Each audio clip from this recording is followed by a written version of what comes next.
Amigos, aquí nos dirigimos hacia el barco encallado que se encuentra en Topolobampo. Famosísimo barco encallado. Ese barquito que está ahí. Amigos, ahí miramos a un señor que andaba nadando.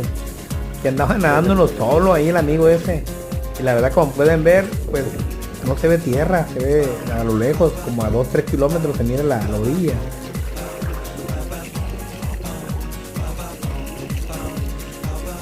El amigo buceando.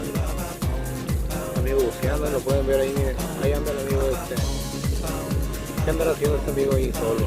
Yo me acerqué a él y le pregunté si le ocupaba ayuda. Pero pues el amigo me dijo que no, que andaba sacando pan. It's just love.